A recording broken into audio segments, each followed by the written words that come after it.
જય શ્રી કૃષ્ણ। આજનો વિષય છે ચિંતા મુક્તિનો બીજ મંત્ર।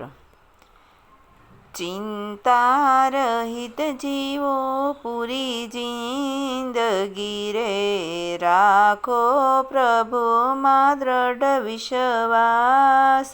ચિંતા રહિત જીવો પૂરી જિંદગી રે, વિશ્વંભર વાલાને જાણશો રે। પોષણ કરશે તમારું તમામ, ચિંતા રહિત જીવો પૂરી જિંદગી રે।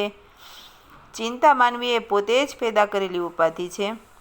લોકો કહે છે અમારે ચિંતા છોડી દેવી છે। ચિંતા છોડવા માટે પહેલાં એ જાણો કે ચિંતાનું મૂળ ક્યાં છે। ચિંતાનું મૂળિયું અહંકાર છે। અહંકાર છૂટે તો ચિંતા છૂટે। અહંકાર કોઈ છોડતા નથી।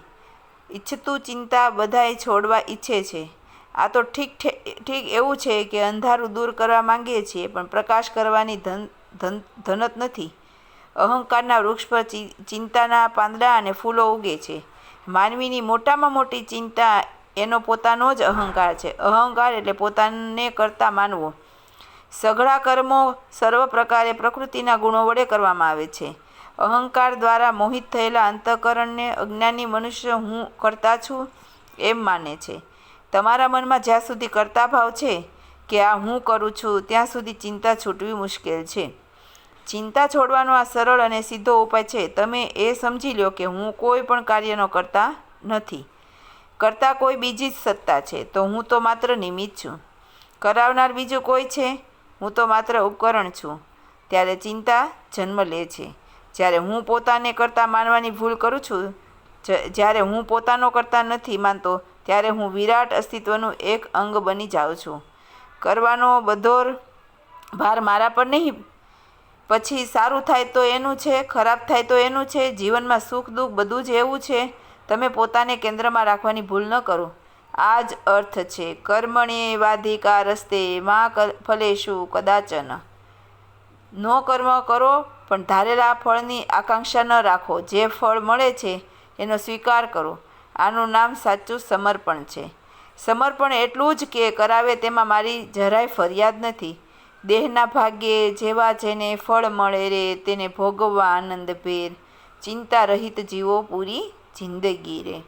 પરમ પૂજ્ય સ્વામી કહે, આપણને કથામાં વારંવાર કહેતા હોય છે તરતી શોકમ આત્મવિદ, કે આત્માને ઓળખે એ શોકને તરી જાય। તો ચિંતા મટવી એ લક્ષ્ય છે। એટલા માટે જ્યારે ચિંતા થાય ત્યારે આત્મચિંતન કરવું। તો આત્મચિંતનમાં શું કરવું કે આત્માને કાંઈ થતું નથી। હું પરમ રાજીની સ્થિતિમાં છું। જે થાય છે, જે મળે છે એ બધું પરમનો પ્રસાદ છે। આ જ ચિંતા મુક્તિનો બીજ મંત્ર છે। પરમ કૃપાળુ પરમાત્માએ સર્વને જીવન પ્રભુ પરાયણ બનાવે, માનવ જન્મને સાર્થક કરવા સાથ આપે અને સાચી શાંતિના ભાગીદાર બનાવે, એવી આપણી પ્રાર્થના સાથે અહીં આપણે ચિંતા મુક્તિનો બીજનો મંત્ર જાણ્યો। અસ્તુ।